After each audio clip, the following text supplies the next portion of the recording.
Morning बच्चों, कल की वीडियो में हमने laws and the government, types of government ये पढ़ा था।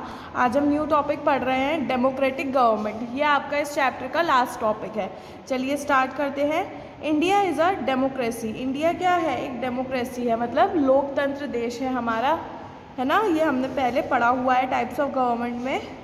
This achievement is the result of a long and eventful struggle of the Indian people. और ये जो अचीवमेंट है कि आज हम एक डेमोक्रेटिक कंट्री में रह रहे हैं, इसके लिए हमारे इंडियन पीपल ने, हमारे भारत के लोगों ने बहुत ज़्यादा संघर्ष किया है, स्ट्रगल किया है, तब जाके आज हमारी कंट्री एक डेमोक्रेटिक कंट्री कहलाती है। There are other places in the world where people have also struggled to have democracy।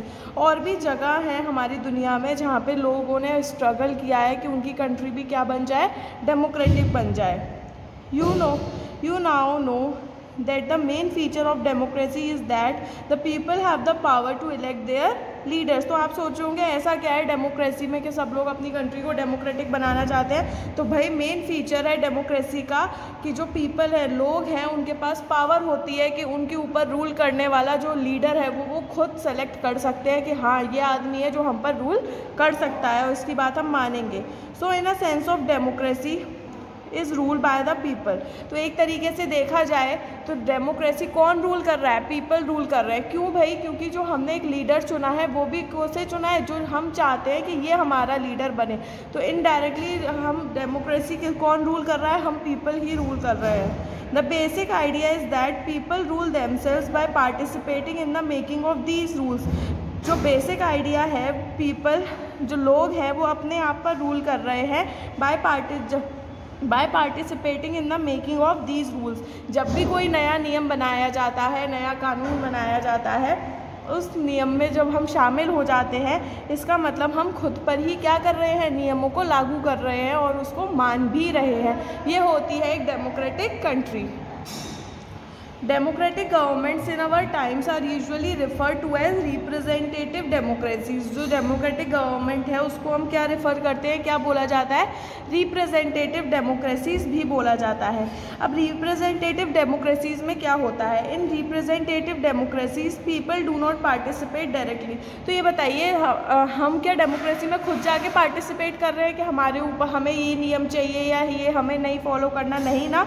People do not participate directly but instead choose their representative through an election process. तो जो election होते हैं, ठीक है, जो vote process होती है, वहाँ पर हम अपने रिप्रेजेंटेटिव को चूज़ करते हैं ताकि उसे क्यों चूज़ करते हैं, किस सोच के साथ चूज़ करते हैं? इस सोच के साथ चूज़ करते हैं कि उन्हें हमारी सारी प्रॉब्लम्स पता है और ये आगे जाकर क्या करेंगे, हमारी प्रॉब्लम्स का निदान करेंगे, हमें हमारी प्रॉब्लम्स को सॉल्व करेंगे। तो हम अपने रिप्रेजेंटेटिव को चूज़ करते हैं बाय द इलेक्शन प्रोसेस, तो उसे बोलते हैं representative democracies. These representatives meet and make decision for the entire population। तो ये जो रिप्रेजेंटेटिव होते हैं वो मिलते हैं आपस में और एक डिसीजन लेते हैं पूरी हमारी जितनी भी पॉपुलेशन है, एंटायर पॉपुलेशन, देश की जितनी भी पॉपुलेशन है उसकी पॉपुलेशन, उस जनसंख्या के लिए क्या लिया जाता है, फिर डिसीजन लिया जाता है। These days a government cannot call itself democratic unless it allows what is known as universal adult franchise. तो एक गवर्नमेंट, एक सरकार खुद को डेमोक्रेटिक तब तक नहीं बोल सकती है जब तक उसके देश में यूनिवर्सल एडल्ट फ्रेंचाइजी नहीं लागू हो रही है या नहीं चल रही है। अब आप सोच रहे होंगे यूनिवर्सल एडल्ट फ्रेंचाइजी क्या होता है? तो this means that all the adults in the country are allowed to vote. मतलब हमारी कंट्री के जितने भी एडल्ट्स हैं, एडल्ट मतलब 18 अबव, जिनकी उम्र 18 से ज़्यादा है, ठीक है, उनके पास अधिकार है क्या करने का? वोट करने का। फिर 18 के ऊपर ये नहीं देखा जाता वो गरीब है, अमीर है, उसके पास प्रॉपर्टी है, ज़मीन जायदाद है, नहीं, उसके पास वो क्या है, 18 अबव है, मतलब उन्हें वोट करने का अधिकार है। उसे बोलते हैं यूनिवर्सल एडल्ट फ्रेंचाइजी। तो जिस देश में ये यूनिवर्सल एडल्ट फ्रेंचाइजी नहीं चल रही तब तक वो देश अपने आप को डेमोक्रेटिक नहीं कह सकता। लेकिन हमारा देश तो भाई डेमोक्रेटिक है। हमारे देश में जो लोग 18 के ऊपर हो जाते हैं उन सबको राइट है वोट देने का।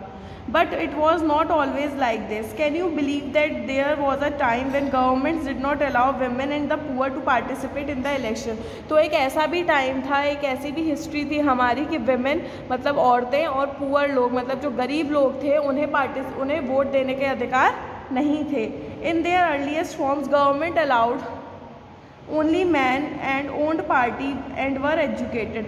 तो जो पहले का टाइम था वहाँ पे जो सरकारें जब चलती थी तो सरकारों ने सिर्फ आदमी जो जिनके पास प्रॉपर्टी है, ठीक है, खुद की ज़मीन जायदाद है, उन्हें वोट देने का अधिकार दे रखा था. और वो लोग जो एजुकेटेड है सिर्फ वही लोग वोट दे सकते हैं, बाकी कोई भी वोट नहीं दे सकता.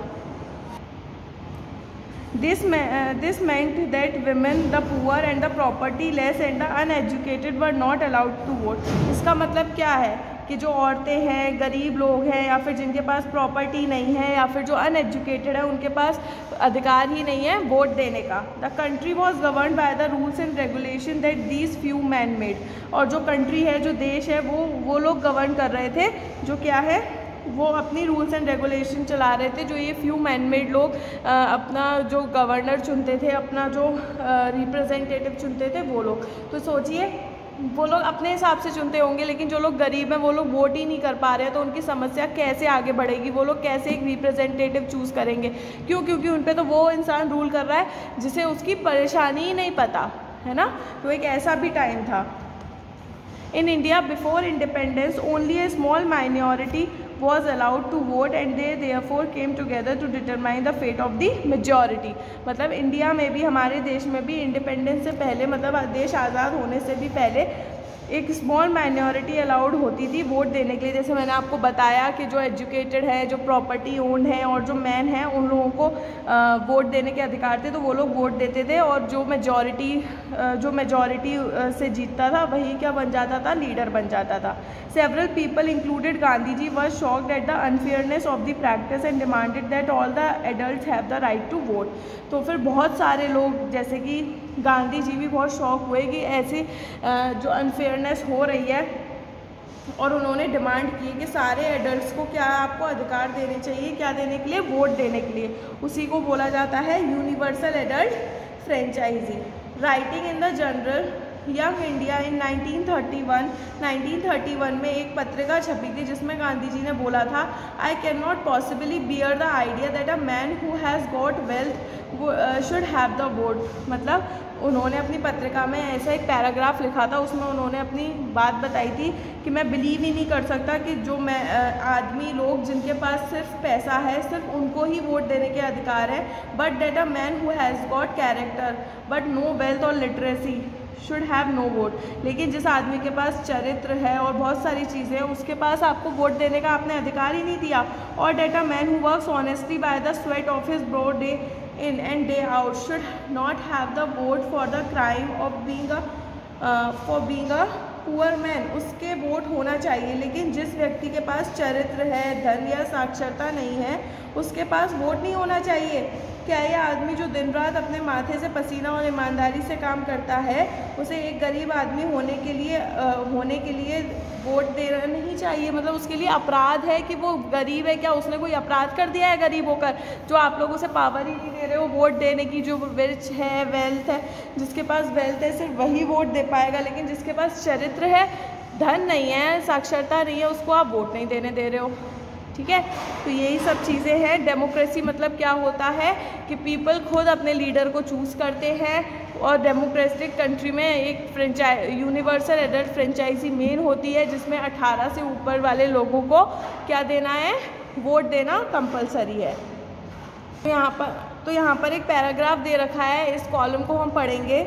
Now where in the world have governments willingly shared power. अब तो गवर्नमेंट ने अपनी सारी पावर को शेयर किया है. All over Europe and USA women and the poor have had to fight for participation in government. ऐसा ही नहीं है सिर्फ इंडिया में इन लोगों को पावर नहीं दी जा रही थी, लेकिन all over Europe, USA women और पुअर लोगों को फाइट करना पड़ा उनके राइट के लिए और गवर्नमेंट में पार्टिसिपेशन लेने के लिए.